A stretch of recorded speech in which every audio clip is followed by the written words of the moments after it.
Bonjour, bonjour, bonjour à toutes, bonjour à tous. Waouh, je vois que vous êtes nombreux.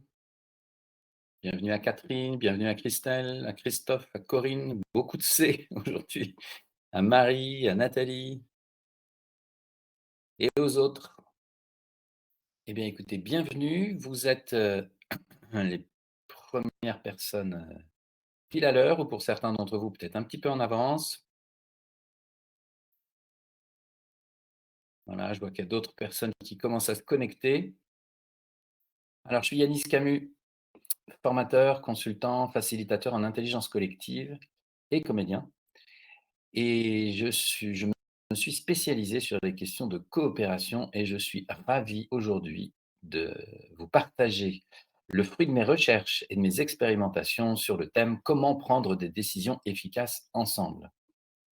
Vous êtes peut-être un certain nombre à rencontrer des difficultés lors des réunions en particulier, mais aussi dans votre quotidien, dans votre entreprise, dans votre association, votre collectivité. Vous êtes peut-être confronté à des jeux de pouvoir, vous êtes peut-être confronté à des moments où vous sentez qu'il y a une décision qui serait importante de prendre et que malheureusement vos collaborateurs, vos collègues ne vous suivent pas. Alors tout ça vous pose des questions, vous aimeriez bien pouvoir optimiser le sentiment de coopération au sein des groupes et des projets sur lesquels vous travaillez. Bon, comme vous pouvez le voir, j'ai un petit intrus derrière. Qu'est-ce que tu fais, mon cœur? Désolé, plus tard. Désolé. Donc, écoutez, voilà, c'est Manoa qui passe par là.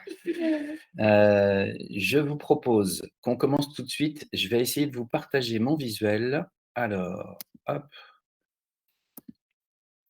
Et vous allez me mettre dans le chat si vous voyez mon visuel. Il est là. Tac. Alors, dites-moi si vous voyez la chose. C'est parti. Tac. Alors, normalement, hop là, c'est pas le bon slide. Vous devriez voir un visuel avec le sommaire. Alors, je veux bien que vous me disiez dans le chat si vous le voyez effectivement. Ouais, super. Super, c'est parti. Alors, ce que je vous propose, bienvenue aux personnes qui viennent d'arriver, à Mathilde, à Nathalie, à Hélène, à Delphine, à Claudine. Salut Claudine. Voilà, il y a des prénoms que je reconnais. C'est parti. Petite présentation parce que j'ai envie de vous faire des webinaires qui vont vous permettre vraiment de vous aider à comprendre qu'est-ce qui se trame derrière ce temps, ce moment qui est super important, c'est le moment de la prise de décision. Aujourd'hui, mon but, c'est de vous partager des choses pour clarifier la situation et que demain ou dès cet après-midi, lorsque vous retournez en réunion ou dans votre bureau, eh bien, vous puissiez vous développer de nouveaux réflexes qui vont vous permettre de doucement sortir des jeux de pouvoir, les jeux de pouvoir néfastes, j'entends, pour entrer dans un nouveau jeu de pouvoir, le jeu de pouvoir de la coopération, celui où on tente les uns les autres de s'empuissancer, de se rendre plus puissants les uns les autres. Alors que vraisemblablement, pour l'instant, dans la plupart des organisations, ce qui se passe en tout cas, et j'imagine chez vous peut-être, eh bien, les gens pensent que pour avoir du pouvoir, il faut le prendre à l'autre. Voilà, si je veux que mes idées puissent passer, eh bien, il faut que j'empêche les autres idées de passer, etc. Parce que souvent, bon, quand même, je dois avouer, les miennes sont les meilleures. Bon, alors, une fois que ça s'est dit, il faut comprendre un certain nombre de choses. Et donc, ce que je vous propose, c'est qu'on commence en parlant du contexte pour bien comprendre de quoi on parle. Et déjà, ça devrait permettre d'éclaircir quelques petites choses. Ensuite, je vais vous proposer qu'on différencie les types de décisions. C'est hyper important. On ne prend pas des décisions de type très différent. Il n'y a pas une manière de prendre toutes les décisions. Donc, il va falloir différencier les types de décisions. Ensuite, on va différencier aussi une chose qui est importante, c'est l'élaboration de propositions de la prise de décision. Ça, vous allez voir, c'est une clé également.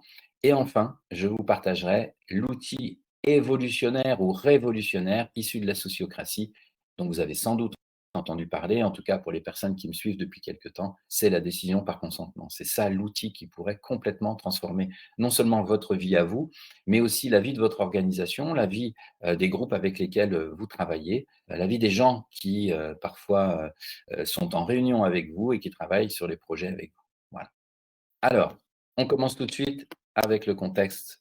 C'est parti, si ça veut bien tourner. Voilà. Le contexte, c'est quoi? Eh bien, c'est souvent des réunions que j'appelle fourre-tout. En fait, il est important pour avancer sur un projet qu'on prenne des décisions, forcément. Ce qui est embêtant, c'est que souvent, on anime les réunions, enfin, quand on les anime de manière classique et conventionnelle, là, je ne parle pas des gens qui maîtrisent les outils de l'intelligence collective, parce que sinon, ils ont déjà fait un grand pas en avant par rapport à ce que je vais raconter. Mais du coup, on assiste à des réunions fourre-tout. On a un ordre du jour dans lequel on met toute une liste de sujets, puis on les aborde les uns après les autres. D'ailleurs, ce qui est un peu surprenant, c'est que souvent, c'est le chef qui anime les réunions. Donc en fait, il est à la fois le chef, il est à la fois celui qui prépare les ordres du jour et à la fois celui qui anime les réunions. Et parfois, c'est pire, c'est celui qui est le seul à parler pendant les réunions. Donc il pose des questions, il fait les réponses et puis finalement, les autres sont là, savent pas trop s'ils ont le droit de dire, s'ils sont d'accord, pas d'accord, parce qu'il y a le sentiment qu'on est soumis à l'autorité de cette personne, c'est notre chef. Et donc, voilà, ça peut être un petit peu gênant, agaçant pour les personnes et puis ça va développer le sentiment, de ne pas servir à grand chose. Alors, dans le meilleur des cas, les gens viennent glaner de l'information dans ces réunions, mais en tout cas, elles ne sont pas participatives, elles ont un taux de participation qui est catastrophique et puis, encore moins coopératif parce qu'on n'a pas du tout le sentiment de co-construire.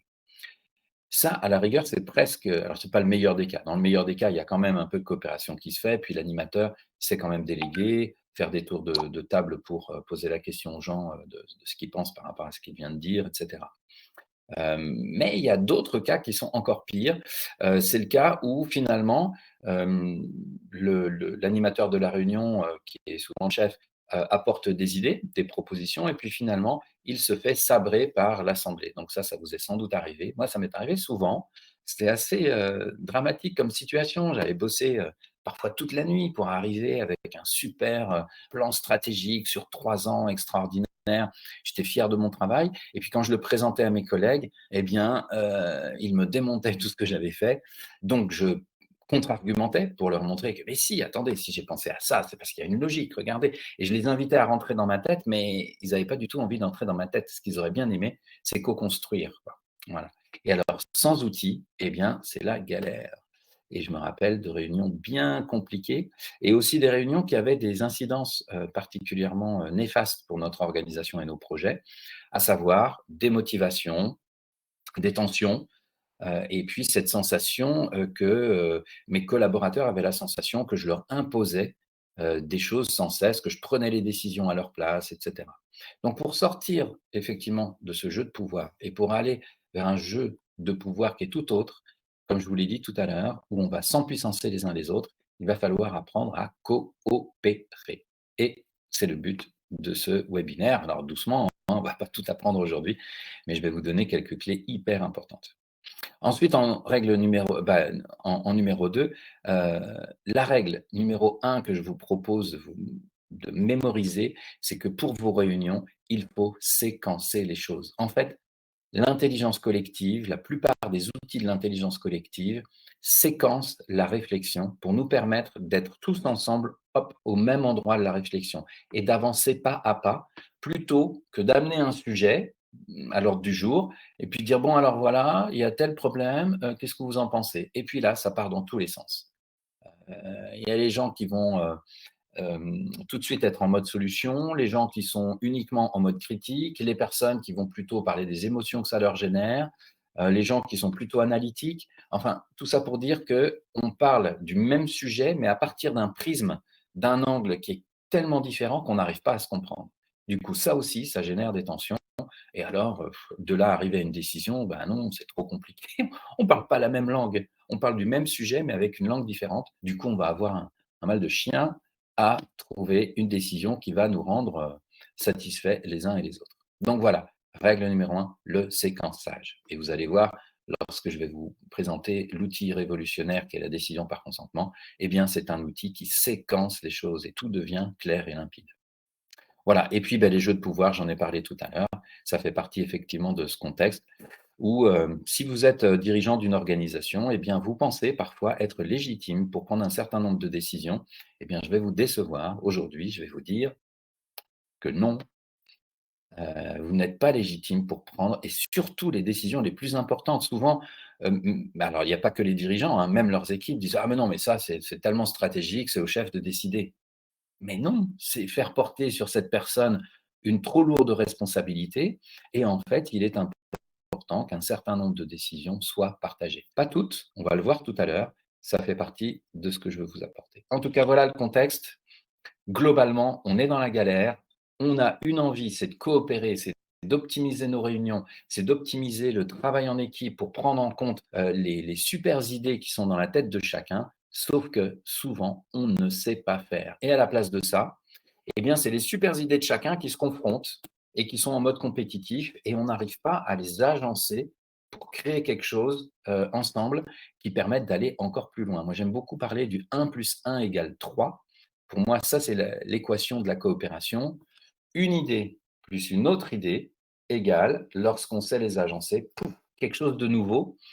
Et ce quelque chose de nouveau, c'est cette troisième unité qu'on a dans le 3, donc qui n'est ni l'idée exacte de la première personne, ni l'idée exactement de la deuxième, mais quelque chose qu'on a réussi à agencer, que nos cerveaux ont compris qu'il fallait agencer pour profiter du meilleur de la première idée, du meilleur de la deuxième, sans souffrir des inconvénients de la première et des inconvénients de la deuxième, pour faire émerger quelque chose de créatif, quelque chose de nouveau, quelque chose qui sera plus performant et qui va nous permettre d'avancer parfois plus rapidement ou en tout cas de nous rapprocher de nos objectifs. Voilà.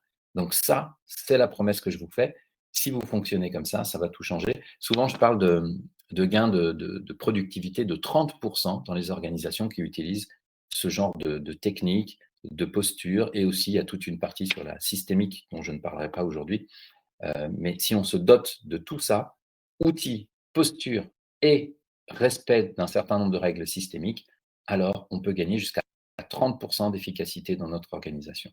Sans parler de la qualité de vie au travail. Là, on peut gagner 100, 200, 300% de qualité de vie au travail parce qu'on ne vit plus ces tensions qui sont liées au jeu de pouvoir et qui nous pourrissent la vie. Voilà. Pensez qu'à chaque fois que vous faites une proposition et que quelqu'un vous sabre avec un argument parfois sorti de nulle part. Oui, on a déjà essayé, ça marche pas, ou ce genre de choses. Ben non, mais attendez, j'y ai réfléchi. Moi, je pense que ça peut vraiment marcher. Et hop, le groupe passe à autre chose. Eh bien, à chaque fois que vous vivez ça ou que vous le faites vivre à vos collaborateurs, eh bien, vous perdez des points en motivation, en intérêt pour l'œuvre collective. Voilà.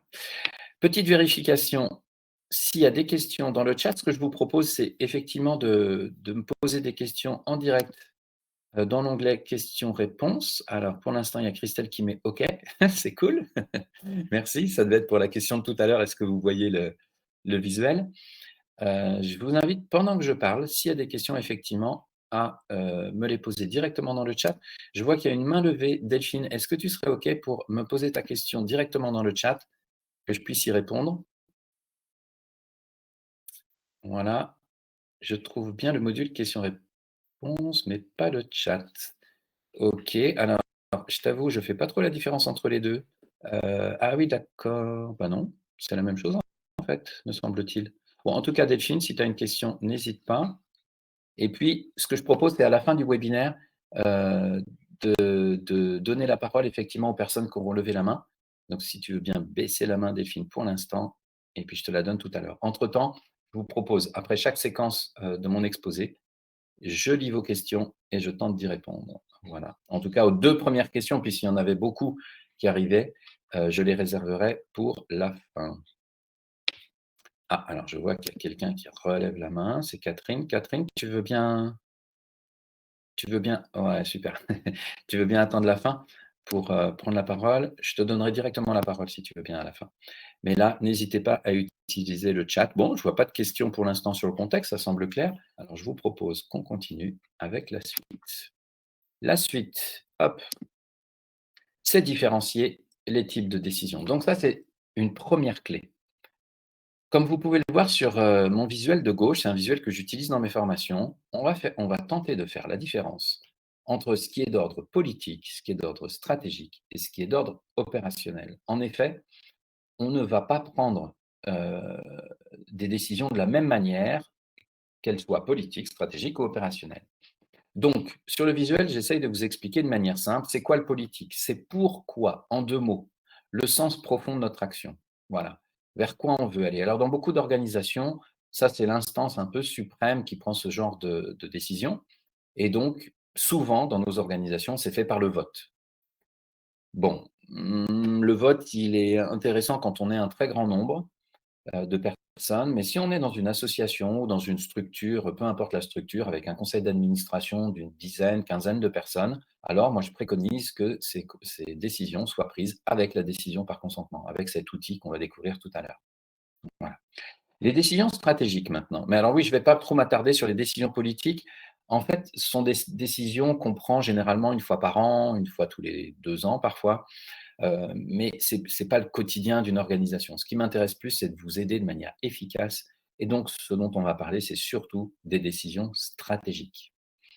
Ces décisions sont à prendre avec le bon process. Ces décisions concernent le quoi, c'est-à-dire on a le pourquoi, vers quoi on veut aller. Maintenant, il faut qu'on le décline en quoi. Comment on fait ça? Et donc, ce sont les choix stratégiques en lien avec la vision. La vision, c'est la vision politique. D'accord?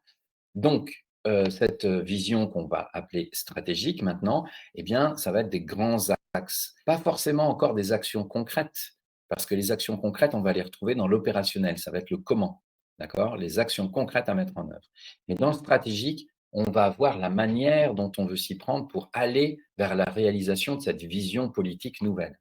D'accord? Et alors, une chose est simple, bon, c'est écrit en tout petit là sur mon visuel, vous n'allez pas forcément le voir, en fait, lorsque vous n'êtes pas au clair, si tel sujet est stratégique ou opérationnel, moi, je vous propose une règle très simple. Vous demandez au groupe avec lequel vous êtes et vous dites: «Écoutez, sur ce sujet-là, est-ce que c'est de l'opérationnel ou du stratégique?» Parce que si une personne dit: «C'est du stratégique», alors vous vous dites: «OK, si c'est du stratégique, on va devoir prendre le temps d'élaborer la proposition ensemble et prendre le temps de prendre la décision ensemble». On sait que c'est un temps long. Donc, est-ce que ça vaut le coup ou est-ce que finalement on considère que c'est opérationnel, auquel cas il y a parmi nous une personne qui est responsable de cette chose-là et qui va devoir prendre la décision seule. Et donc là, tout de suite, ça aide, ça devient concret et les gens réfléchissent dans leur tête, bah non, effectivement, il y a Martine qui est responsable des achats, par exemple. Là, c'est une question sur les achats. Alors oui, il y a peut-être un sujet un peu intéressant derrière parce qu'on a proposé que je sais pas, les achats soient plus éthiques, par exemple, ou ce genre de truc. Mais en réalité, il y a une personne qui est responsable de ça. On a plein de sujets à traiter qui sont beaucoup plus importants au final et qui sont stratégiques, eux, sur lesquels il faut absolument qu'on ait l'assentiment de tous. Mais sur la couleur du papier toilette ou le papier toilette écolo, peut-être ça vaut pas le coup. Donc on dit juste à Martine, bah écoute Martine, voilà, il y a quelqu'un là qui avait un sujet à aborder. Je propose, puisque c'est de l'opérationnel, que Stéphane, tu ailles voir Martine, tu lui expliques quelle est ton idée, et puis Martine, c'est toi qui décides, puisque c'est toi la responsable des achats. Voilà.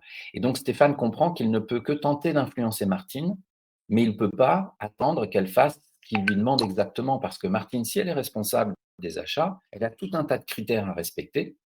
Il y a des questions de budget, mais il y a plein d'autres questions de relations avec les fournisseurs, etc., qui font qu'elle va prendre la meilleure décision possible. Mais Stéphane aura pu tenter de l'influencer, de lui dire: écoute, ce serait bien que le papier toilette soit écolo maintenant, parce que le lotus qui sent bon 5 feuilles, c'est pas super écolo et on peut faire mieux par rapport voilà, à la vision qu'on a, enfin, que notre entreprise a développée sur la RSE, sur son impact sur l'environnement. Ce serait bien qu'on fasse un petit effort aussi à cet endroit-là. Et puis après, Martine voit ce qu'elle peut faire. Voilà. Donc ça, c'est vraiment pour la gestion des décisions opérationnelles. Et là, ce qui est hyper important, si vous êtes manager ou dirigeant, c'est que vous fassiez attention, s'il vous plaît, à ne pas prendre des décisions opérationnelles à la place de vos agents. Voilà. Si vous avez délégué des responsabilités aux agents, c'est pas pour rien. Et parfois, alors, ça les arrange, hein. Il y a certains agents qui n'aiment pas trop prendre de décisions et qui viennent vous voir, parfois même de manière intempestive, pour vous dire qu'est-ce que je fais sur tel truc, etc. Vous pouvez tout à fait, comme avec un enfant en fait, lui apprendre à devenir adulte c'est-à-dire à prendre ses responsabilités et lui dire: «Ah bah, j'en sais rien, bah, c'est ta responsabilité, tu sais mieux que moi». «Ah d'accord, OK. Bah, par contre, si tu as une difficulté, je veux bien qu'on en parle, mais a priori, tu as tous les éléments, plus que moi, donc vas-y, prends la décision». On est sur de l'opérationnel, je te rappelle. Tu es responsable, donc prends la décision. Si, par contre, ça c'est une question stratégique qui est soulevée et c'est la première question qu'on se pose et voilà, quelqu'un entre dans mon bureau et me dit: «Yanis, j'ai telle difficulté, qu'est-ce qu'il faut que je fasse?» Première question que je me pose, c'est: «Attends, est-ce que c'est de l'opérationnel ou du stratégique?» «Oh là, c'est du stratégique. Alors peut-être il faut qu'on convie un petit groupe de réflexion pour élaborer une proposition, puis après aller vers une décision». Mais si c'est de l'opérationnel, ben, première chose, je vais te renvoyer, la chose en te disant: «Beh, écoute, pourquoi tu as une difficulté? C'est toi le responsable, c'est quoi le problème?» «Ah ben non, mais je pensais qu'il fallait que je vienne te demander». «Ah non, non, non, non, non, tu me demandes rien du tout, que j'ai bien d'autres choses à faire. Si c'est ta responsabilité et que tu sais comment prendre la décision, vas-y, je te fais confiance. Si par contre tu es en difficulté, là effectivement, on va pouvoir en discuter, mais c'est pas moi qui prends la décision. Je vais te dire ce que j'en pense, puis après je termine la discussion en te disant: "Mais tu décides ce que tu veux"». Et c'est ça qui va responsabiliser les gens et leur permettre de se sentir de plus en plus autonomes dans leur poste et éviter de venir, vous demander tout et n'importe quoi. Et alors ça, il y a une perte de temps dans certaines organisations qui font tout valider par la hiérarchie, c'est catastrophique. Si en plus la hiérarchie a un besoin de contrôle, alors là, c'est parfait pour elle, mais généralement, c'est des gens qui travaillent 80 heures semaine, et qui n'en finissent pas et qui ont des équipes qui ne sont pas efficaces, puisque toute décision, y compris opérationnelle, doivent passer par la hiérarchie. Ça, c'est assez catastrophique. Voilà, j'espère que cette première clé vous permet, déjà de commencer à voir comment ça pourrait cheminer dans votre manière de manager, d'organiser vos groupes et vos projets, pour vous aider. Maintenant, c'est la fin de cette séquence. Je regarde. OK, Catherine, une erreur de manip, OK. Pas de questions dans le chat pour l'instant. N'hésitez pas, n'hésitez pas. Je vous laisse encore quelques instants pour peut-être, écrire votre réaction.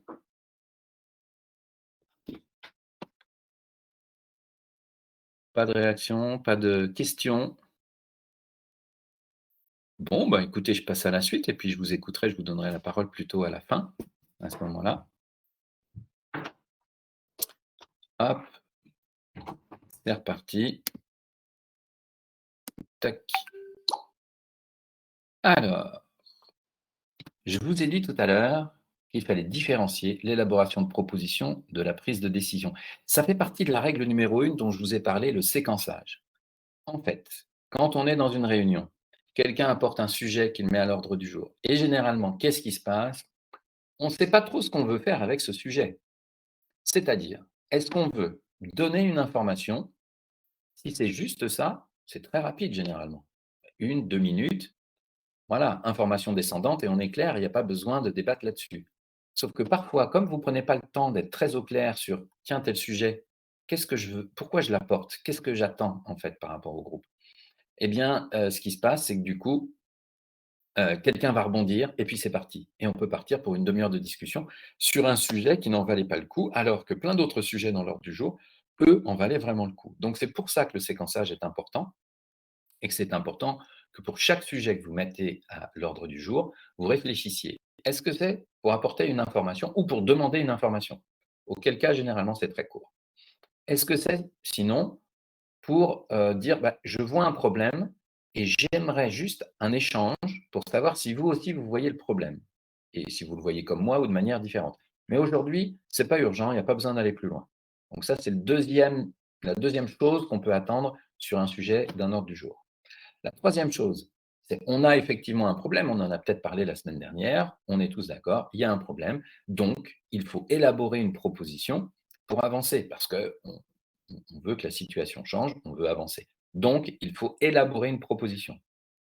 Et si on a une proposition qui a été élaborée par le collectif ou par une seule personne, on peut dire: «Bah, j'ai une proposition et je veux qu'on prenne une décision».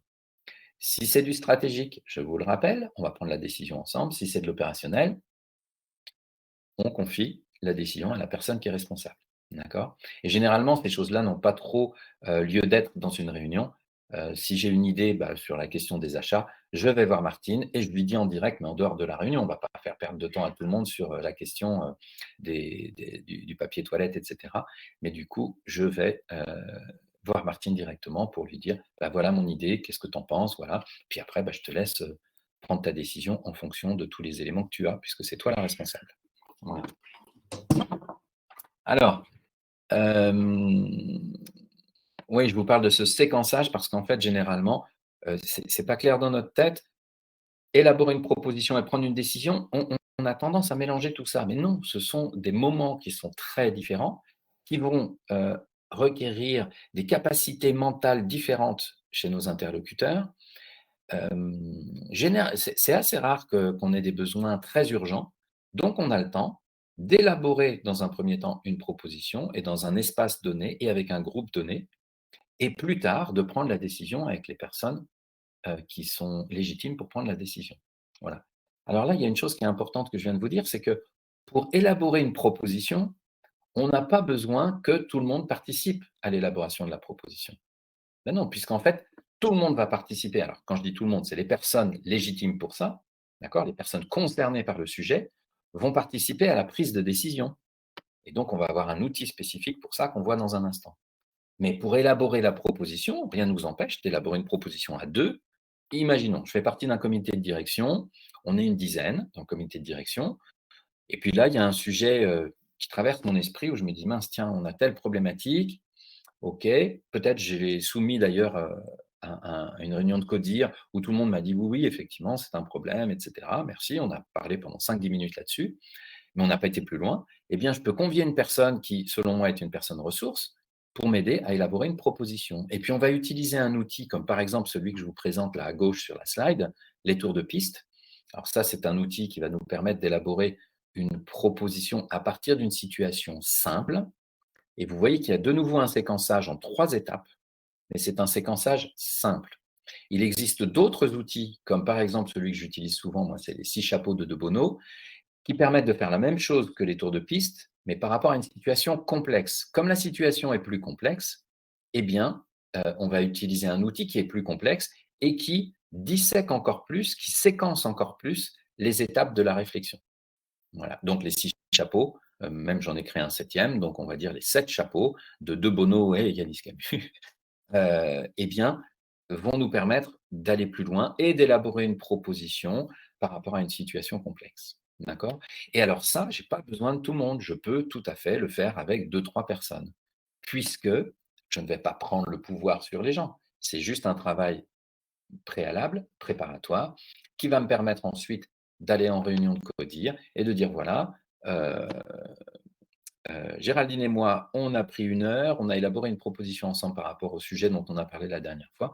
On vous le présente aujourd'hui et ce qu'on voudrait, comme c'est stratégique, c'est qu'on prenne une décision tous ensemble par consentement.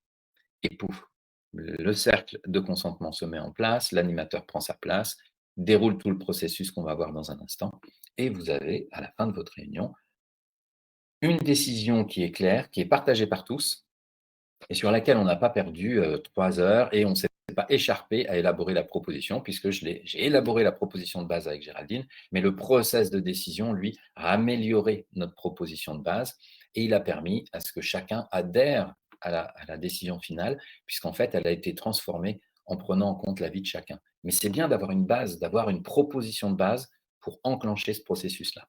Voilà. D'ailleurs, ce qui est assez rigolo, je crois que je le mets dans une slide plus tard, ouais. Ah bah non, je vous le garde pour tout à l'heure parce que c'est assez rigolo et bref, je vous laisse un peu de suspense pour ça. En tout cas, il faut trouver le bon outil par rapport à la situation, simple ou complexe, tour de piste ou 6 chapeaux. Et puis il y en a d'autres qui existent. Voilà. Après, je ne cherchais pas à faire compliqué. Les tours de piste, pour moi, alors c'est un outil que j'ai inventé du fait de mes pratiques. Et en fait, il est ultra simple et il n'y a pas besoin de chercher à faire plus compliqué. Si on est un petit groupe, que la situation est simple, boum, on prend ça et ça fonctionne. Si c'est un peu plus complexe, eh bien, on va vers un outil un peu plus complexe et on va passer un peu plus de temps, mais ça marche aussi. Voilà. Allez, petit check, fin de cette séquence sur la différenciation entre élaboration de propositions et prise de décision.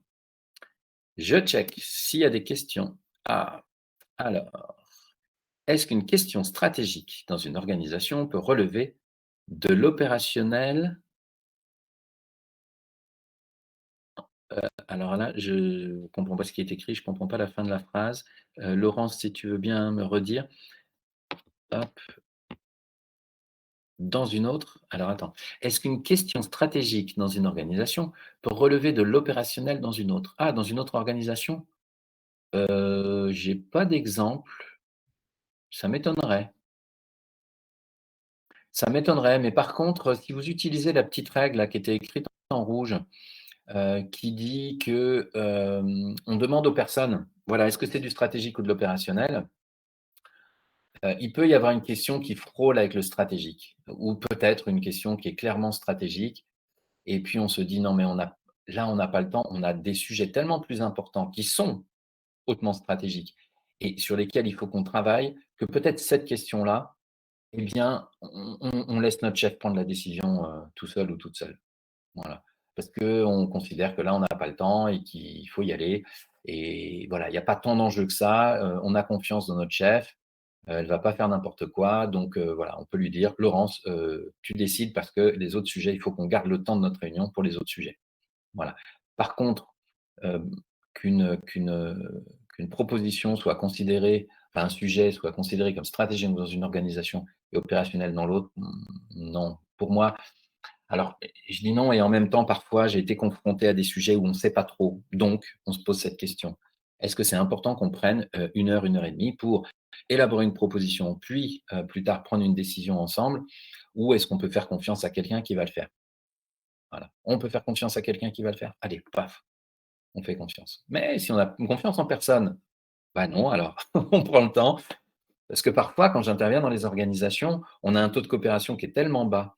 Les gens ont subi tellement de manières de fonctionner qui étaient tout sauf coopératives, bah, qu'il y a des tensions et il y a un manque de confiance qui s'est instauré.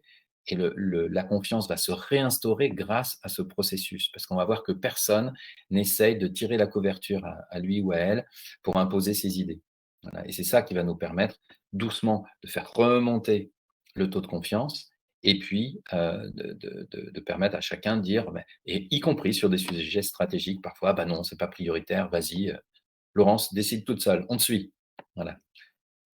J'en profite pour, passer un petit bonjour aux personnes du PNR que j'ai accompagnées dernièrement avec ma collègue Lynn.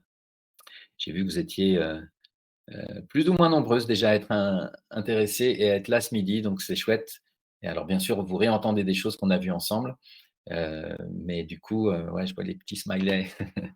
Et voilà, j'espère que ça va vous aider à mieux comprendre encore et puis peut-être que bientôt je vais revenir chez vous pour vous accompagner, pour vous former, que vous soyez pleinement autonome sur l'utilisation de l'outil qui arrive dans un instant. Alors, je vois pas d'autres questions, je passe à la suite. Tac, hop.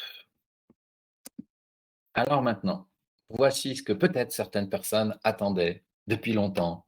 Peut-être que vous en avez entendu parler puisque cet outil circule pas mal dans les milieux alors dans les milieux alternatifs parce que souvent ce sont les milieux un peu précurseurs, qui cherchent absolument des solutions à tout un tas de problèmes et puis aussi parce que dans les milieux alternatifs finalement, que ce soit dans les associations, écologistes, ou tous ces gens, vous savez, ces gens bizarres qui décident de vivre ensemble dans des collectifs, et de créer des éco-villages et cetera. Eh bien, ces gens-là se rendent compte que malgré toutes les valeurs positives, humanistes, écologistes qu'ils ont, quand ils se mettent ensemble, eh bien souvent, qu'est-ce qui se passe? Ça clash. Ça clash d'autant plus que chacun, dans ces groupes-là, les gens ont des idées parfois, bien réfléchies, parfois arrêtées sur un certain nombre de choses et donc considèrent que, bah, ça c'est humaniste et ça c'est écologique, mais ça c'est pas 100 écolo. Et du coup, il peut y avoir tout un tas de tensions qui se mettent en place entre ces gens-là, qui sont souvent des visionnaires utopiques, donc des personnes qui ont cette capacité à concevoir intellectuellement un espèce de monde idéal, mais un monde idéal par rapport à là où ils en sont eux et le voisin, n'en est pas exactement au même endroit. Et donc mon idéal n'est pas ton idéal. Et donc comment on fait pour s'entendre et pour créer un vrai monde idéal quand on a 2 idéaux qui concordent pas? Et ben généralement ça clash Et donc, je peux vous témoigner de tout un tas de projets, par exemple, pour avoir participé à des projets de création d'écoles alternatives, où on se dit: «Bah oui, on veut une pédagogie nouvelle pour nos enfants» et cetera. Mais en fait, j'entends parler de beaucoup, beaucoup, beaucoup de projets d'écoles alternatives, où ça se passe très mal, où il y a des tensions qui sont bien pires que dans l'industrie, où là, les gens sont, bah, dans des postures, plutôt, classiques, où on sait qu'il y a le chef. Parfois, on n'est pas content avec, ce qu'il décide, mais du coup, ben, on le respecte malgré tout. On respecte en tout cas, pas forcément la personne, parfois on ne respecte que son grade, son autorité et puis, ben, on plie, voilà et on fait quand même. Alors dans ces organisations-là, il ne fait pas toujours bon vivre, mais souvent, s'il y a une forte, soumission à l'autorité et que le dirigeant n'est pas complètement, zinzin, eh bien, ça fonctionne. Voilà, je veux dire, c'est tout le système capitaliste qui est basé là-dessus. Et si on regarde le système capitaliste, il a permis des choses extraordinaires, de créer tout notre système de santé, de créer bah, tout ce qui nous entoure au final, c'est le produit de ce système capitaliste hiérarchique où on est soumis à plusieurs choses, à l'autorité des chefs, mais aussi au conformisme. Alors, c'est deux trucs qui sont inconscients et qui sont pas terribles, hein, parce que, se soumettre à l'autorité de quelqu'un, ça veut dire que même si la personne a de mauvaises idées, ben, on la suit, voilà, comme des moutons, donc c'est pas terrible. Et puis le conformisme, c'est pareil, c'est pas l'autorité de quelqu'un, mais c'est un peu l'autorité du groupe. Donc au final, on n'est pas très innovant, parce que l'innovation vient tout le temps des minorités, mais en réalité, à cause du conformisme, on se conforme à la norme du groupe, donc au plus grand nombre. Et notre système politique, d'ailleurs, est basé là-dessus. Alors, c'est un peu plus complexe que ça, mais n'empêche que quand on nous dit que la démocratie, c'est le plus grand nombre qui dirige, bah, selon moi, c'est une hérésie. Bon, en tout cas, c'est dommage que ce soit le plus grand nombre, parce que le plus grand nombre, c'est la conformité. Ce sont les gens qui ne sont pas innovants. Voilà. L'innovation, elle, elle arrive par des minorités et elle va percuter la majorité qui va la rejeter dans un premier temps et ça va durer 10, 20 ans, 30 ans avant que tout à coup, la majorité se fasse, comment dire, influencée par la minorité et déclare: «Ah mais oui, vous avez raison au final». Alors aujourd'hui, l'exemple le plus, dramatique, c'est sur le réchauffement climatique et l'écologie. Rappelez-vous 10 ans en arrière, les écolos étaient pris pour, voilà, des gens un peu zinzin, et cetera. Aujourd'hui, tous les partis politiques sont écolos. Voilà, tous, il n'y en a pas un qui bah, bon, enfin, il y en a peu, en tout cas, qui n'ont pas d'idée écologique et qui n'ont pas dans leur programme, des choses en lien avec l'écologie, le réchauffement climatique et cetera. Voilà. Mais vous voyez le temps qu'il a fallu? Alors que si on était dans un système comme celui que je vous propose, qui et c'est pour ça que je parle d'un outil évolutionnaire ou révolutionnaire, un peu les 2 en même temps, eh bien, la minorité aurait été entendue dès le départ et les bonnes idées de la minorité auraient toc, été prises en compte par la majorité et on aurait construit quelque chose ensemble. Parce que la majorité n'aurait pas été en posture de refus, de rejet des idées innovantes. Donc, ce que je vous propose, c'est ni plus ni moins, et c'est énorme, et c'est pour ça que ça pourrait changer non seulement votre vie, mais la vie de toutes les personnes qui sont impactées par les actions de votre organisation. Je pense au parc naturel régional, là, puisque vous êtes plusieurs à être là, eh bien, si vous fonctionnez de cette manière-là, alors pas que vous en interne, mais aussi avec vos partenaires, eh bien, tous les gens qui travaillent sur le parc et la nature en priorité, les animaux, les plantes, etc., on aurait un effet énorme puisqu'on prendrait en compte les idées innovantes qui, sinon, dans le système classique capitaliste, vont être prises en compte dans 20 ans ou 30 ans. Sauf que là, on n'a plus le temps. Voilà. Alors d'ailleurs, j'en profite pour vous dire, il y a bientôt un webinaire sur, alors j'ai plus le titre exact en tête, mais quelque chose comme les individus ne pourront pas changer le monde, mais les collectifs, oui. Je crois que c'est ça le titre exact. Eh bien, justement, c'est avec des outils comme ça que les collectifs vont pouvoir changer le monde et peut-être le sauver, parce que là, on n'a plus le temps. On ne peut plus rester à faire confiance à une personne qui est notre chef parce que quelqu'un a décidé que c'était un chef et qu'il aurait un salaire supérieur au mien et une fiche de poste un peu différente. Ah non, cette personne, aussi brillante et intelligente qu'elle soit, désolé Laurence, je sais que c'est ton cas, mais aussi brillante et intelligente qu'elle soit, si elle n'a pas une capacité d'écoute de ses collaborateurs, de ses partenaires, etc., alors elle ne peut pas faire du bon boulot.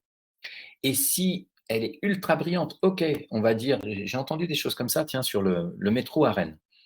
J'ai entendu le plus gros détracteur de la ville de Rennes en conférence, on était en conférence à Sciences Po. J'étais assis à côté de lui sur scène et puis je parlais de coopération et alors il me tacle en me disant tout le contraire.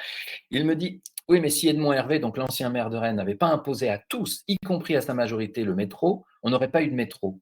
Et je vous dis ça, je suis le premier détracteur du métro, hein. C'était donc la tête de liste, contre Edmond Hervé. Et il nous dit: Aujourd'hui, je suis heureux que le métro soit là parce que c'était une vraie bonne idée et c'est génial». Bon, alors oui, peut-être que sur cet exemple-là, il a raison.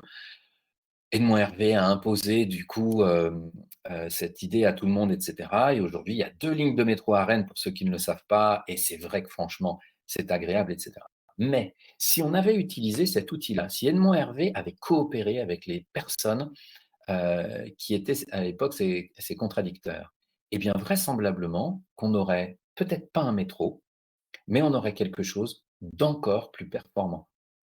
Parce qu'en fait, il aurait pris en compte, heu, tous les côtés négatifs que son idée de métro allait imposer aux gens et il aurait amélioré, enfin ils auraient amélioré l'idée de base du métro pour en faire quelque chose de plus innovant. Alors c'est déjà très innovant, hein, a priori, on est la plus petite ville au monde à avoir un métro, donc OK, très bien, mais il faut imaginer qu'avec ce genre de technique, on irait encore plus loin. Alors c'est compliqué parce que nos cerveaux, ne l'ayant pas expérimenté, ont du mal à s'imaginer qu'une idée géniale puisse être encore plus géniale. Et voilà, pour l'instant, il me semble que les organisations, les groupes humains en sont arrivés à cette conclusion, en tout cas pour ceux qui ont poussé, la réflexion et la recherche, aussi loin que là, ce que j'ai fait ces dernières années. Eh bien, on arrive à se dire que les meilleures idées sont celles qui prennent en compte les idées innovantes, tout en prenant en compte les limites du système. Et pour prendre en compte les limites, eh bien, c'est dans mon process de décision par consentement. La nouvelle notion, alors c'est le troisième point là, c'est la notion d'objection qui va émerger. L'objection, c'est le pouvoir qu'on va conférer à chacun de pouvoir dire, face à la proposition qui émerge, eh bien, j'ai une objection, je bloque la décision parce que j'ai en ma possession une information qui me fait dire qu'il va y avoir des conséquences fâcheuses sur quelqu'un ou sur quelque chose. Et comme on recherche quand même une décision qui ait le moins d'impact négatif sur qui que ce soit ou sur quoi que ce soit, eh bien, il est important que chaque individu qui prend part à la décision puisse avoir le pouvoir d'objection et dire: «Stop, non, j'ai une objection, regardez, si on fait ça, il va se passer ça». Par contre, on est d'accord que dans le processus, je vais vous le dresser rapidement, eh bien, cette personne argumente et nous dise et arrive à nous convaincre et qu'elle ne nous fasse pas part, par exemple, d'une peur irrationnelle. C'est ça, dans les gens qui ne sont pas d'accord dans les réunions, 92 du temps, c'est lié à des peurs qui sont irrationnelles. 92. Bon, je ne sais pas exactement d'où sort ce chiffre, je l'ai entendu, je le répète bêtement, mais en tout cas, j'y crois, c'est énorme. Si c'est pas 92, c'est 80, 90. Les gens disent ne pas être d'accord parce qu'il y a un risque que ça ne marche pas. Mais le risque, il est à combien? Je veux dire en pourcentage. Est-ce que c'est un risque à 2? Auquel cas, excuse-moi, mais bon, bloquer la décision pour un petit risque comme ça vaut pas le coup. Ou est-ce que c'est un risque à 80? Et est-ce qu'on n'a pas de meilleure idée? Et du coup, même si le risque que ça marche pas, c'est 80, bah, on y va, on essaye. Qu'est-ce qu'on risque à essayer? Alors parfois, si on met un gros budget sur, une idée stratégique et que c'est notre seule idée pour nous en sortir et cetera, mais qu'il y a 80 de risque que ça marche pas, ça vaut le coup quand même de réfléchir un peu en amont et de se dire: «OK, c'est quoi les 80?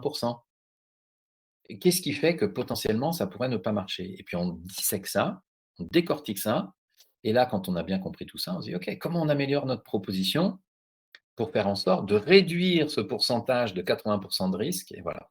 Mais dans la plupart des cas, les peurs sont irrationnelles. Donc il faut que la personne qui, exprime la peur soit confrontée au reste du groupe, que les gens potentiellement la rassurent. Parfois non, parfois, c'est le groupe en entier qui dit: «Mais oui, tu as raison, il ne faut pas y aller». Donc on n'y va pas. Voilà, mais on va le faire collectivement. Allez, rapidement, je vous montre comment ça fonctionne, sachant que pour les personnes qui seraient tentées d'utiliser le process sans se former, bon, faites-le, mais vous allez voir, vous allez galérer. Vous allez oublier des étapes, vous n'allez pas savoir bien gérer, par exemple, le moment clé, qui est le moment de traitement des objections et cetera. Franchement, c'est un outil, ultra performant. C'est un outil technologique ultra performant de prise de décision. D'ailleurs, pour information, il est utilisé comme base dans tous les modes de gouvernance un peu à la mode en ce moment qui émergent, holacratie, gouvernance partagée, gouvernance organique, gouvernance intégrale, bref, il y en a plein d'autres en ce moment qui émergent, justement dans les groupes dont je parlais tout à l'heure. Eh bien, la base de toutes ces choses-là, c'est cet outil-là. Et puis un certain nombre de principes qui sont arrivés grâce à la sociocratie dans les années 70, lorsque l'inventeur Gérard Heidenberg a inventé les 4 principes de la sociocratie. Alors ça, moi j'en parle dans mes formations et puis dans d'autres webinaires. Mais en tout cas, je dirais que pour un début, c'est bien de comprendre que cet outil, il est aussi puissant qu'un principe fondateur. Il va, s'il est bien animé, mettre en place un taux de coopération très puissant dans votre organisation. Sauf que ça ne se fait pas du jour au lendemain. Il faut d'une part que ce soit bien animé, il faut que les personnes qui composent votre groupe soient consentantes à participer à cet échange-là et rapidement convaincues que ça peut vraiment apporter quelque chose. C'est vrai que si vous l'animez mal et que les gens se disent « Ah mais non, mais ça marche pas ton truc, et puis il y a encore des jeux de pouvoir, voire même c'est manipulatoire ou manipulateur, il y a des gens qui peuvent en profiter, etc. » Alors là, le problème, c'est que non seulement vous mettez un coup d'épée dans l'eau, les gens ne voudront pas recommencer, mais vous vous êtes mis tout le monde à dos avec cet outil-là. Donc, il est important, et moi, ce sera mon conseil en fin de webinaire, que vous fassiez appel à quelqu'un qui maîtrise bien ce process, quelqu'un comme moi, par exemple, et qui serait ravi de venir travailler dans votre organisation pour vous aider à augmenter le taux de coopération. Donc, étape 1, je vais demander à une personne d'énoncer le contexte et la proposition qui est amenée. Alors, à chaque fois, je vérifie auprès de la personne, est-ce que ta proposition est bien stratégique et non pas opérationnelle? Si elle est stratégique, je dis OK. Est-ce que tu peux nous expliquer le contexte? C'est-à-dire, quelle est la problématique rencontrée? Quelle est la situation qu'on veut changer? Pourquoi on veut changer cette situation-là? Et puis, une fois qu'on a ça, eh bien, quelle est ta proposition? Et tu nous la fais de manière simple et claire, si possible, écrite sur un paperboard pour que tout le groupe puisse visualiser la proposition. Ensuite, et alors, c'est une séquence, mais c'est le b.a.-ba, c'est du bon sens. Et je ne comprends pas pourquoi dans nos organisations, on ne fait pas ça déjà depuis des millénaires, parce que ça semble b.a.-ba. Avant d'aller vers la décision, vérifier que tout le monde a compris. Donc, on va faire un tour de questions de clarification. Et on va demander à chacun, est-ce que tu comprends bien la proposition ou est-ce que tu as des questions? Et là, on va se rendre compte, au travers des questions, que finalement, les gens n'avaient pas compris la proposition. Et donc, ça ne sert à rien de demander aux gens de réagir. Ils vont souvent réagir de manière négative à des propositions alors qu'ils ne l'ont même pas comprise. Donc là, on va entraîner les cerveaux à se dire, avant de réagir, je pose mes questions, je vérifie que j'ai bien compris. OK, quelle est ton intention dans cette proposition-là? En fait, quand tu dis tel mot, tu veux dire ça ou tu veux dire autre chose? Et quand est-ce que tu veux qu'on le mette en place? Et peut-être combien ça va coûter ou des choses comme ça. Et alors, il y a un petit truc là auquel il faut faire attention, c'est que parfois les gens vont poser des questions qui sont en réalité opérationnelles, sur la mise en opération de cette stratégie qu'on veut mettre en place. Et là, ce qui est important en tant qu'animateur, c'est d'interrompre la personne et de dire: «Cette question, elle est sur l'opérationnel. Aujourd'hui, on ne parle pas de ça. Aujourd'hui, on prend une décision stratégique et l'opérationnel sera décliné par la suite. Mais d'abord, il faut qu'on se mette d'accord sur la stratégie parce que sinon, vous risquez de bloquer». Imaginez, on a une grosse décision stratégique à prendre et puis il va y avoir autant d'actions à mettre en place que mes doigts. Là. 5 actions, donc opérationnelles, 5 opérations. Vous pouvez bloquer sur une opération parce que vous n'êtes pas tout à fait d'accord avec la manière dont vous voyez les choses, etc. Mais en réalité, l'intention stratégique, vous êtes d'accord avec, et non seulement vous êtes d'accord, mais il faut qu'on avance. Donc là, on est bien à une réunion pour s'accorder sur l'intention stratégique avant de parler des opérations. Voilà. Donc, il faut interrompre si les gens posent des questions trop opérationnelles en disant attention, on verra ça plus tard, on reste sur la stratégie, s'il vous plaît. Voilà. Ensuite, une fois qu'on est clair sur la proposition, on peut passer à un tour de réaction. Et là, alors j'ai mis dans mon visuel tour de réaction, idée, amélioration. En réalité, il faut inviter les gens à donner leur réaction positive. Qu'est-ce que vous trouvez de chouette dans cette proposition? proposition pour éviter de démolir systématiquement ou d'être en mode critique tout le temps dans sa tête par rapport à toutes les propositions. Parce que les gens qui ont passé 1 heure à élaborer la proposition ensemble, ils sont quand même bossés, on peut les remercier. Donc on peut dire, dans votre proposition, il y a tel ou tel point que je trouve vraiment intéressant, qui vont nous permettre d'avancer. Voilà, j'ai dit le positif. Et maintenant, par contre, le troisième point, là, alors ça, moi, je n'y crois pas. Je pense qu'il faudrait faire les choses différemment.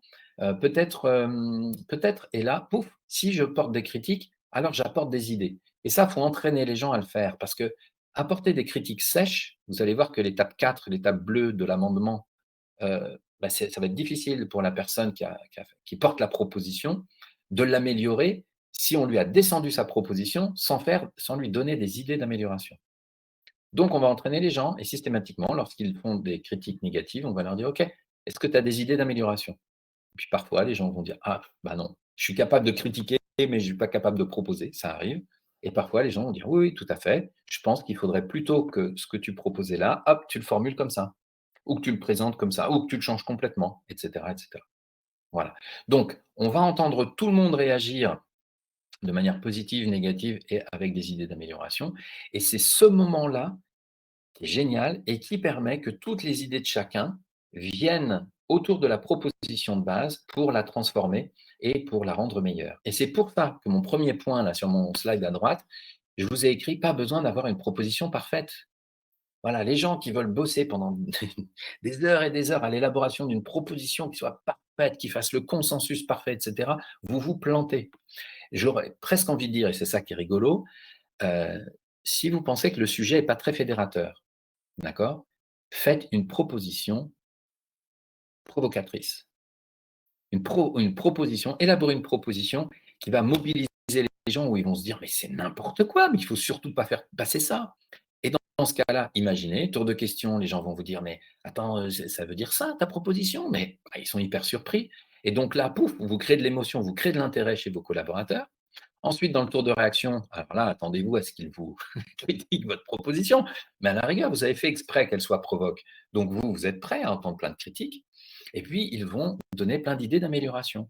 Et c'est là où, comme vous avez réussi, alors c'est un peu de la manipulation, on est d'accord, bah, c'est gentil, hein, c'est pas de la manipulation malveillante, c'est de la manipulation bienveillante. C'est pour permettre à votre collectif de créer quelque chose sur ce sujet qui soit innovant, qui soit intéressant, qui soit efficace et performant. Bon, eh bien, vous avez su susciter leur intérêt avec cette proposition provocatrice? Très bien. Ils vont vous faire plein de propositions d'amélioration dans le tour de réaction, idée amélioration.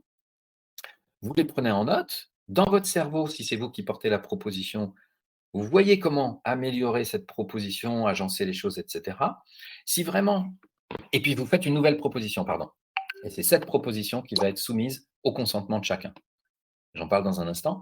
Si jamais les gens, alors votre proposition de base était tellement nulle que les gens vous disent: «Bah non, non, c'est nul, c'est nul, c'est nul» et ils n'ont pas d'idée d'amélioration, et cetera. C'est pas un souci, le process intègre ce genre de cas. À la fin, l'étape verte, là, on voit passer l'étape numéro 4, l'étape verte bleue, là, vous dites: «OK», vous regardez le porteur de proposition, vous lui dites: «Est-ce que tu amendes? Donc est-ce que tu améliores ta proposition de base?» Puis la personne: «Bah non, j'ai eu que des critiques négatives». Bon, est-ce que tu maintiens ta proposition telle quelle? Ça, c'est quand les gens disent que la proposition est parfaite et qu'il n'y a pas d'idée d'amélioration. Ou est-ce que tu la retires parce que tout le monde t'a convaincu qu'elle était vraiment merdique, ta proposition? À ce moment-là, la personne, bah, dans le cas que j'expliquais, si c'était vraiment trop provoque, la personne peut dire: «Bah non, je la retire». Mais mine de rien, dans le tour de réaction, on a entendu plein de choses. On a réussi à mobiliser les gens sur la problématique. Et bien ensuite, l'animateur n'a plus qu'une chose à faire qui est très simple, c'est regarder le groupe et lui dire: «Est-ce que quelqu'un a une nouvelle proposition?» Et là, tout le monde réfléchit. Et il y a une personne qui va lever la main, qui va dire: «Oui, moi j'en ai une, je sais pas si elle est géniale, mais bon, je peux la proposer au consentement». OK, fais ta proposition. Il y a une nouvelle proposition qui émerge et on reprend. Tour de questions, tour de réaction, idée, amélioration. On revient vers la personne en disant: «Est-ce que tu amendes?» Et là, comme elle est mieux foutue, la proposition, la personne va l'amender sans doute et on a une vraie proposition qui tient la route maintenant et on peut la soumettre au consentement. Alors, la soumettre au consentement, ça veut dire quoi? Ça veut dire qu'on va poser la question aux gens, non pas: «Est-ce que vous êtes d'accord ou pas d'accord?» Parce que dans le d'accord, pas d'accord, il y a plein de choses qui sont pas claires, qui sont inconscientes et dans un webinaire, si vous regardez sur mon site internet, je propose, j'ai fait un webinaire uniquement là-dessus, sur l'objection, le traitement des objections, parce que c'est très complexe. Et ça, dans mes formations, c'est un truc vraiment à saisir pour bien maîtriser cet outil-là et permettre vraiment de ne pas tomber dans les pièges qui nous permettent, enfin, qui font que parfois on retombe dans les jeux de pouvoir. Donc, ce moment-là, il est clé, c'est le moment de l'objection. Puis en fait, oui, je disais, pardon, dans le visuel, du bon sens, mais séquencé. En fait, ce process, c'est vrai, il est hyper simple. J'espère que vous l'avez compris. C'est que du bon sens. Par contre, on n'est tellement pas habitué à ce genre de fonctionnement qu'il est un peu difficile à animer au départ. Voilà. Une fois que vous le maîtrisez, vous pouvez plus jamais prendre des décisions autrement parce qu'il vous manque toutes les étapes et vous comprenez. Quelqu'un qui se forme à la coopération, à la sociocratie, peut plus retourner fonctionner de manière classique dans une organisation parce que c'est insupportable en fait. On voit que c'est le bordel, c'est le fourre-tout des réunions dont je parlais tout à l'heure en introduction.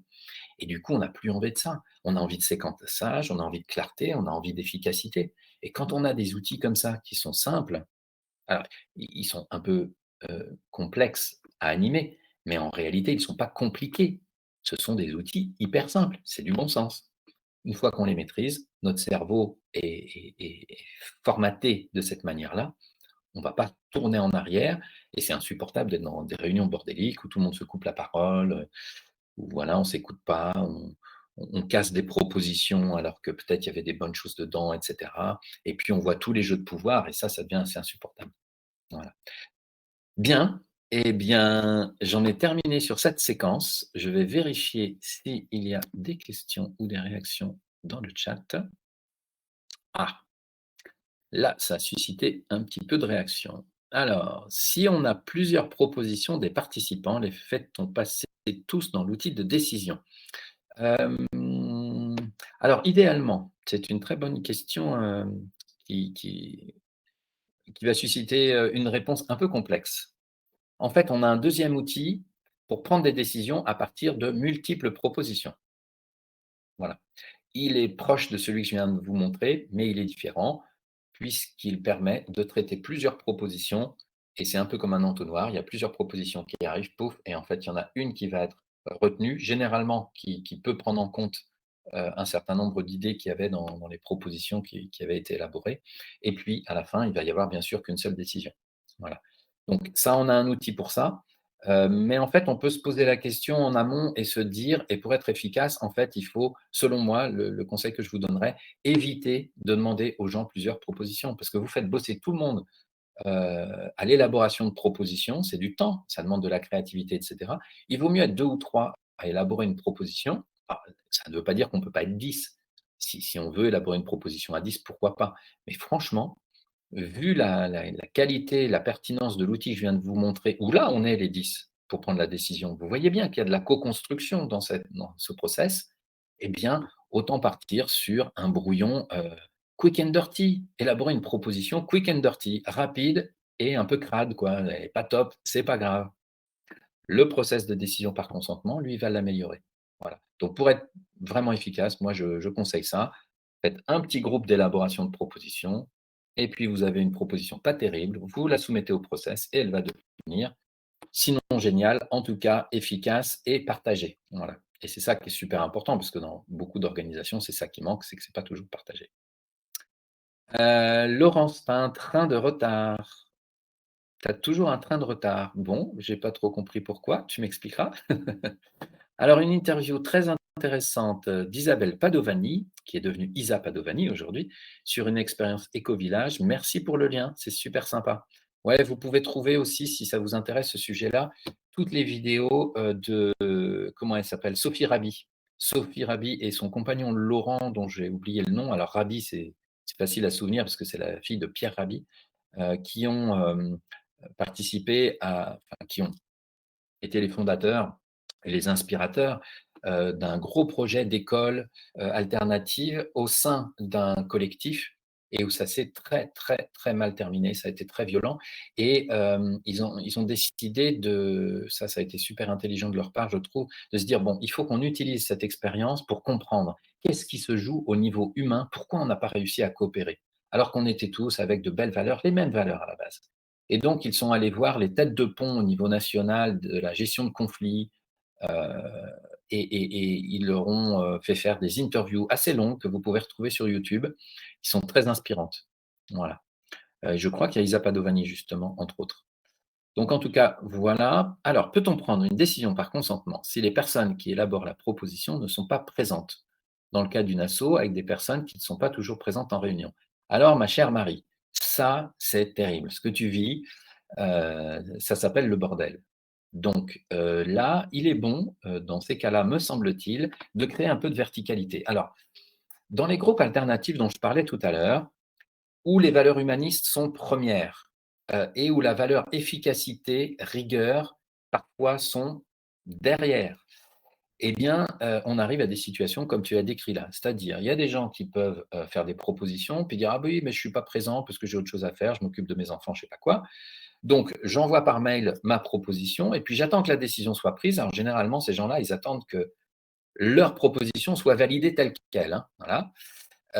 Et alors, s'ils viennent au conseil d'administration du coup d'après et qu'ils découvrent que la décision a été un peu transformée ou qu'elle n'a pas été prise ou je ne sais quoi, ils peuvent mettre tout un pataquès en disant: «Non, mais moi, je ne suis pas d'accord avec ce qui a été fait» et hop, on perd du temps et on remet tout sur le tapis, et cetera. Alors, le truc, c'est que c'est quand même la réalité dans laquelle, bon, bah, que tu nous partages, Marie, et dans laquelle sont bon nombre de personnes dans les associations en particulier. Donc, il faut faire avec.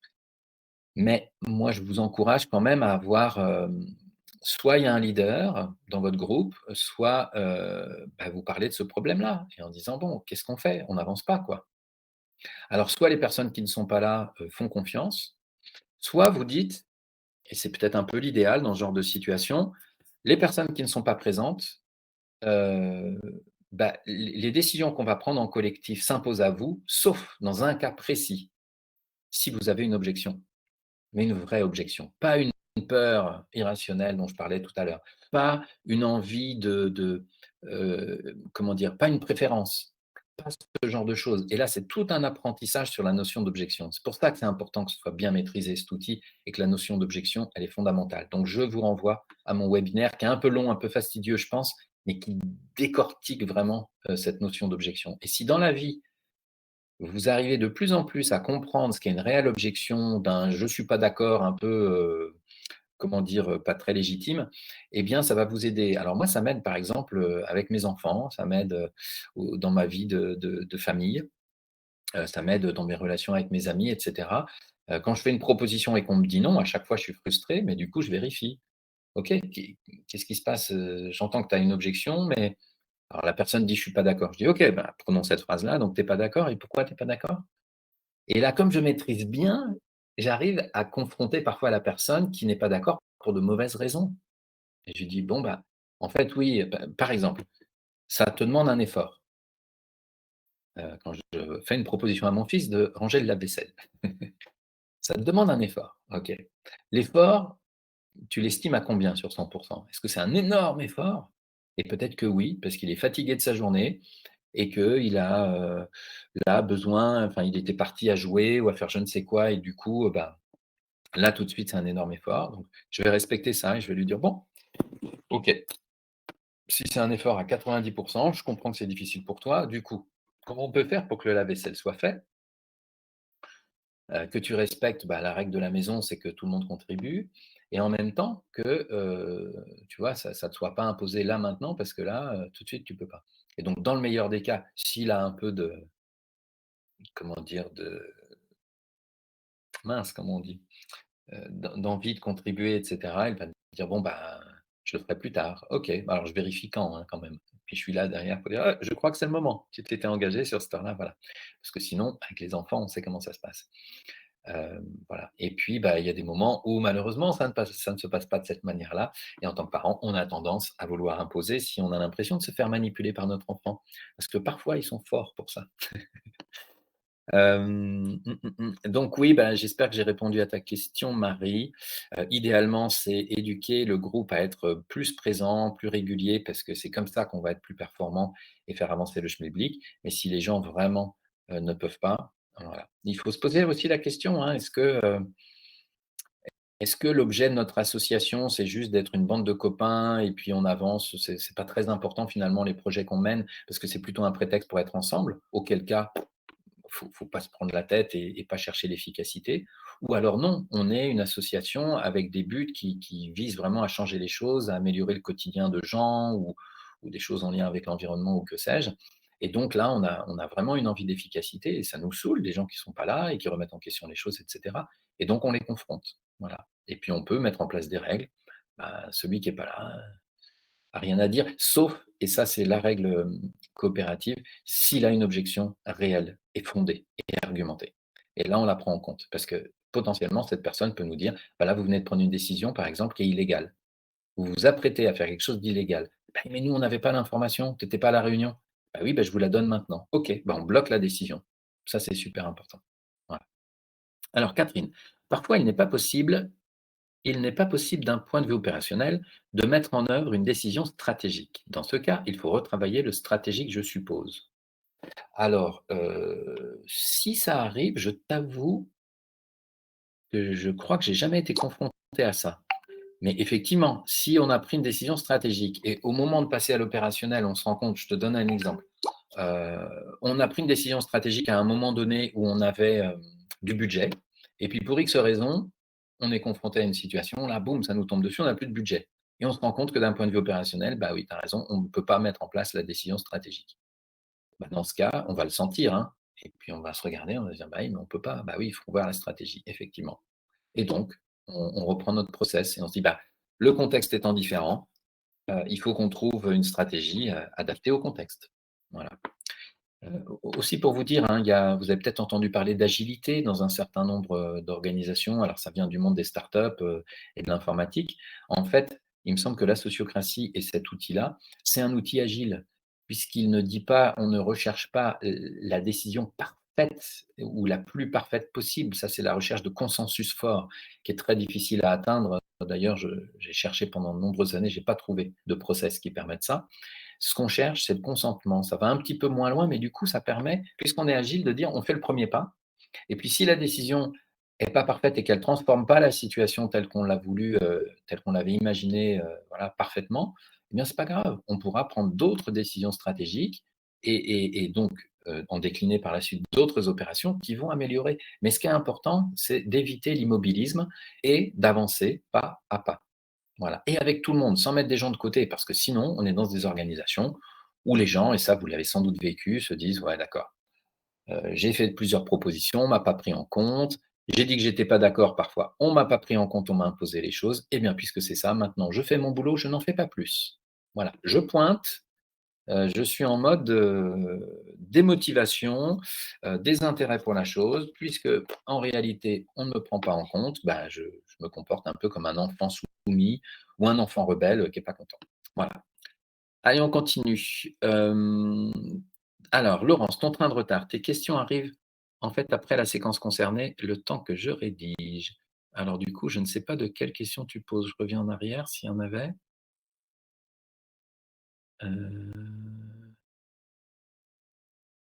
Non, je ne vois pas à quoi tu fais référence, Laurence. C'est pas grave. Le lien que j'ai envoyé est justement sur l'expérience de Sophie Rabi. Et ben voilà, tu vois, on s'y retrouve. Alors, Marie, tu complètes. Est-ce possible, selon moi, sur le processus, si la personne qui a élaboré n'est pas là? Bah, c'est possible. Comment dire? Techniquement, il faut qu'une personne porte la proposition. Donc, c'est possible. Il suffit que quelqu'un porte la proposition. Mais il n'y a aucun intérêt. Parce que tu vois, dans le tour de questions, en fait, enfin, si la personne n'a pas participé à l'élaboration de la proposition et qu'elle la comprend même pas vraiment, aucun intérêt. Donc non, globalement, il faut que la personne qui a élaboré la proposition soit présente. Voilà. Corinne, salut Corinne. Hello Yanis, puis-je t'appeler à la fin de ce webinaire? Bien sûr, peut-être serais-tu la bonne personne pour transformer une situation difficile que je traverse. Merci beaucoup. Eh bien, écoute, justement, ça fait la transition avec ma conclusion. Mais juste avant, est-ce que je peux expliquer pourquoi on dit parfois la décision par consentement, ce n'est pas le plus petit dénominateur commun? Alors Marie, j'entends pas souvent ça, mais oui, c'est peut-être pour différencier la décision par consentement où on cherche. Alors attendez, hop, il y a du monde à côté. Je vais fermer la porte. Tac. Voilà, excusez-moi. C'est la différence entre la recherche de consentement et de consensus. En fait, dans la plupart des organisations bienveillantes quand j'assiste à des réunions dans ces organisations-là, parce que souvent je fais une phase de diagnostic avant d'accompagner une organisation, ce que je vois, c'est que l'animateur a une intention très positive par rapport à tous les sujets. Il veut atteindre le consensus, mais il ne veut pas atteindre n'importe quel consensus. Il veut atteindre le consensus fort. C'est quoi la différence entre consensus et consentement? Le consensus, c'est tout le monde d'accord. Mais tout le monde d'accord, le consensus fort, c'est tout le monde d'accord à 100%. Donc en fait, je peux être d'accord à 50%. Je peux même être d'accord à 10% sur une proposition et donner mon consentement. Et c'est ça qui est fou. C'est comme si, dans notre cerveau, c'était à différents endroits. Si je suis un peu conscient des choses, si je suis généralement, hein, si je suis d'accord qu'à 10% sur une, proposition, bon, globalement, le pas d'accord l'emporte. Bah oui, je suis pas d'accord à 90%, vous voyez? Mais non, peut-être je m'en fous à 90% et à 10%, oui, je suis d'accord. Vous voyez? Et c'est différent. Donc quand on travaille ça avec un groupe et que les gens commencent à prendre conscience de ce qui se passe dans leur cerveau, grâce à des questions bien définies et à une animation très précise, avec des phrases très précises qu'on répète aux gens, eh bien, ils vont se rendre compte que, ah oui, je suis pas, je vous donne un exemple, alors peut-être ça va être un peu compliqué, parce que c'est vraiment issu de toute cette réflexion qui a été longue, hein, il a fallu pas mal de souffrance pour en arriver à vous partager tout ce que je vous partage aujourd'hui. Mais j'ai un jour une personne qui me dit: «Ah non, non, moi je suis pas d'accord», voilà, elle bloque tout le processus, puis elle s'énerve. Je dis: «OK, est-ce que tu pourrais nous expliquer pourquoi?» Elle me dit: «Mais parce que la proposition qui est faite par, Jean-Marie, elle ne satisfait pas mon besoin à moi». Alors je la regarde et puis c'est quelqu'un qui avait suivi mes formations, donc c'est pas quelqu'un de nouveau dans le truc, quoi. Je souris, puis je dis: «Et tu trouves pas ça normal?» Elle me dit: «Comment ça?» «Mais non, ça m'énerve, moi je veux que mon besoin soit satisfait». Je lui dis: «Mais Jean-Marie fait une proposition pour satisfaire son besoin à lui. Qu'est-ce qui t'empêche, toi, de faire une proposition pour satisfaire ton besoin? Mais attends, parce qu'on n'en est pas là, puisque tu es en train de nous révéler ton besoin. Mais ce n'est pas le sujet. On est là pour traiter le contexte, la difficulté qui est soulevée par Jean-Marie. Et il arrive avec une proposition pour qu'on la dépasse. Est-ce que tu peux nous aider à aider Jean-Marie à satisfaire son besoin, à dépasser cette première problématique, et donc à donner ton consentement pour qu'on avance? Et après, tu nous fais une proposition différente pour satisfaire ton besoin à toi. Et alors là, ça a été formidable parce que sur le visage de cette femme, j'ai vu le «Ah!». Elle s'est rendue compte qu'elle était en train de pourrir l'ambiance dans le groupe, parce qu'elle aurait voulu que la décision qu'on allait prendre, en fait, elle satisfasse tous les besoins du monde. Et ce n'est pas possible.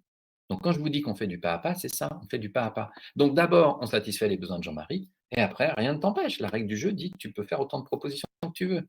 Donc si tu as un besoin, tu fais une proposition, tu peux même l'élaborer avec des collègues en amont pour vérifier vraiment qu'elle est pas mal, tu vois, et qu'on ne part pas d'un truc trop quick and dirty ou trop dirty. Mais tu peux aussi faire un truc quick and dirty et puis on soumet ça au process et c'est parti. Et là, j'ai vu le soulagement sur le visage de cette femme et paf, elle avait compris. Et donc j'étais content parce que je me suis dit: «Elle n'aura plus jamais vraisemblablement ce comportement», alors sauf si elle a, des mauvaises habitudes qui sont trop ancrées, mais elle devrait, grâce à cette prise de conscience, ne plus avoir ce comportement qui est malsain dans les réunions et dans les groupes, de dire: «Bah non, je bloque parce que ça ne satisfait pas mes besoins». Bah oui, mais la proposition n'est pas la tienne, donc c'est normal. Voilà. Hem Et donc oui, alors pour te répondre Marie, j'ai fait une petite digression. Pour te répondre, en fait, le consensus fort, c'est le plus grand dénominateur commun et on a des grandes difficultés à le trouver. Le consensus mou dont on parle souvent, c'est justement la recherche du plus petit dénominateur commun. Voilà, c'est ça. Et le consentement, en fait, si on dit que c'est pas ça, c'est parce que c'est autre chose. Effectivement, c'est le pas à pas, c'est tout ce que je viens d'expliquer et c'est de demander aux gens: «Est-ce que vous avez une objection?» C'est-à-dire, est-ce que cette proposition, avant de la transformer en décision, est-ce que selon vous, elle va avoir des conséquences fâcheuses, négatives sur quelqu'un ou sur quelque chose? Si oui, il est important que vous posiez une objection et qu'on en discute et qu'on améliore la proposition. Sinon, même si vous trouvez intellectuellement, vous dites: «La proposition est nulle», d'accord, c'est possible, vous pouvez le penser. Mais elle est nulle, OK, tu l'as dit dans le tour de réaction. Mais est-ce que tu consens? Et je peux tout à fait consentir à quelque chose que je trouve nul. Alors nul, c'est un petit peu fort, mais je ne trouve pas ça forcément efficace, mais je vois que mes collègues, eux, bah, ils y croient et ils disent tous que oui, c'est important et que ce serait un premier pas à faire, et cetera. J'écoute ça, OK, bah, je consens, on va faire le premier pas. En plus, si ça ne me demande pas un effort considérable, quel va être l'impact sur moi? S'il y a un impact négatif fort potentiel, je vais me poser la question du potentiel. Quel est le risque? Si le risque est très fort, peut-être je vais poser une objection, mais si le risque est pas fort, allez, allez-y, faites. Donc je consens, je n'ai pas d'objection. Voilà. Et enfin, Nathalie, je dois partir. Merci beaucoup pour toutes ces précieuses informations. Belle journée à toutes. Effectivement, il y avait beaucoup plus de femmes que d'hommes. J'ai pas regardé, l'ensemble des participants sur la fin. Alors ça, c'est un peu le côté dramatique, c'est-à-dire que dans nos organisations aujourd'hui, encore aujourd'hui malheureusement, ce sont souvent les hommes qui sont au poste, de pouvoir et malheureusement, ce ne sont pas les premiers à s'intéresser à ces questions de coopération. Bon, bah, il est temps que la société change, que les femmes effectivement arrivent plus au poste clé, au poste de pouvoir, et puis qu'elles puissent partager cet esprit de coopération auprès de leurs équipes pour que les choses bah, se diffusent et puis qu'on améliore l'efficacité de l'organisation ainsi que la qualité de vie au travail. Et enfin, donc c'est pour Corinne, mais aussi pour vous tous, je vous propose, alors Corinne, du coup, on va prendre rendez-vous tout de suite, 1 heure de coaching gratuit. Pour les personnes qui souhaiteraient aller plus loin, qui souhaiteraient en savoir plus, alors ça peut être sur la prise de décision, bien entendu, c'était le sujet du jour, et on peut faire une expérimentation, je peux même venir chez vous expérimenter lors d'une décision peut-être justement un peu difficile. Dotez-vous pour les décisions un peu difficiles. Je dirais que c'est le minimum de ce type enfin de technique. Faites appel à moi ou à quelqu'un d'autre, mais en tout cas, faites venir quelqu'un pour animer.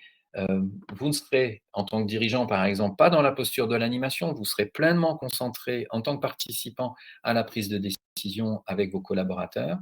Et puis, vous allez avoir vraiment le sentiment de coopérer avec les gens. Et ça peut être le début d'une ère nouvelle. Ça peut être le début.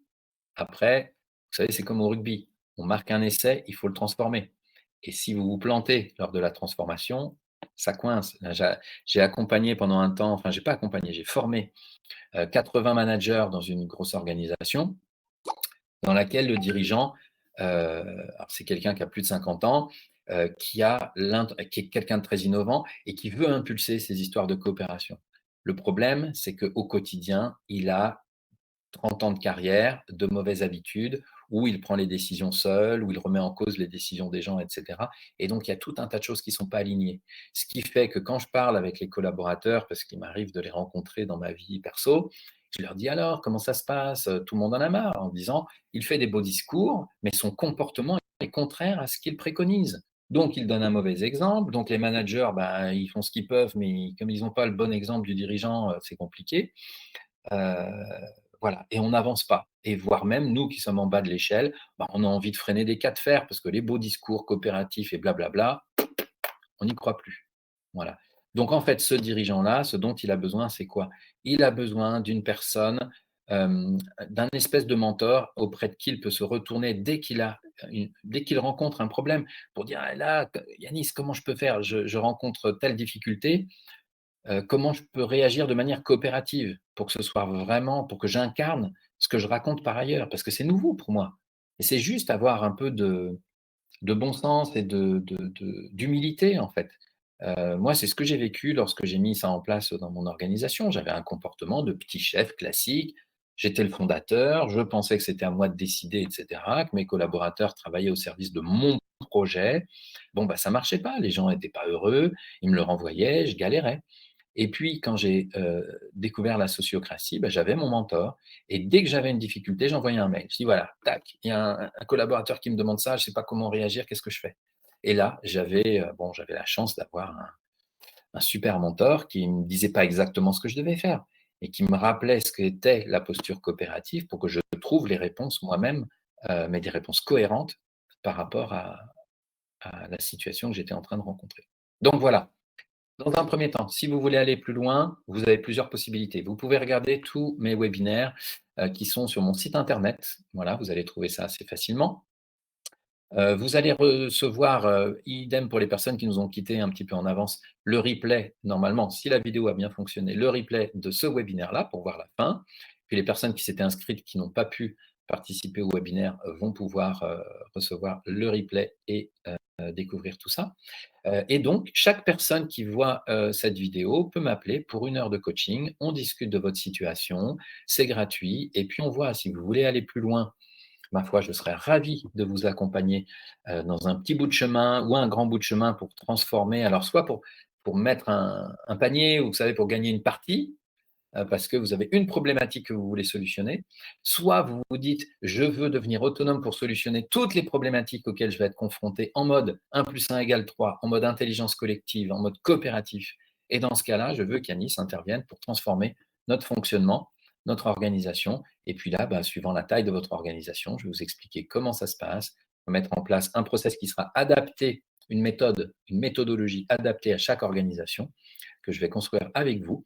Et puis, j'interviendrai dans votre organisation pour vous aider à fonctionner de manière coopérative. Et je vous jure que la vie, alors elle n'est pas forcément hyper simple et ce n'est pas le paradis après, mais par rapport à là d'où on vient, on se dit qu'on ne se rendait pas compte, mais qu'on vivait un enfer en fait. Voilà. Et donc, on est bien content quelques années plus tard ou quelques mois plus tard de se dire ah, voilà, je suis sorti de tout ça. Et quand on retourne dans des organisations qui fonctionnent de cette manière-là, on se dit que c'est complètement archaïque et que les gens, quand même, ils ont beaucoup de résilience, hein, parce qu'ils vivent quand même des choses absolument difficiles et parfois dramatiques. Voilà. J'espère que ce webinaire vous a donné des billes, vous a donné envie d'aller plus loin sur ces questions de prise de décision par consentement, que peut-être j'ai réussi à titiller votre curiosité sur la notion d'objection parce qu'elle est clé dans toute cette histoire. Et voilà, j'ai hâte de recevoir votre petit mail. Alors, ce que j'aimerais bien aussi pour les personnes qui le souhaitent, si vous voulez pas aller plus loin, mais que vous avez apprécié le webinaire, si vous voulez me laisser un petit message, vous pouvez laisser un avis sur Google. Voilà, vous tapez Yanis Camus sur Google et vous verrez, vous pouvez laisser un avis. Vous pouvez aussi me l'envoyer par mail si vous voulez. Et puis, voilà, je pourrais utiliser ça dans mes newsletters ou autres si vous me donnez l'autorisation. En tout cas, merci beaucoup. On est de plus en plus nombreux à suivre les webinaires. Je suis ravi. Ça veut dire que les petits efforts de com que je fais commencent à donner leurs fruits. En tout cas, à très bientôt. Très belle fin de journée. J'espère que vous avez pris le temps de manger. Moi, pas encore. Donc, j'y vais, d'autant que mon fils m'attend. Il avait quelque chose à me demander. Très belle journée à tout le monde. À bientôt. Au revoir.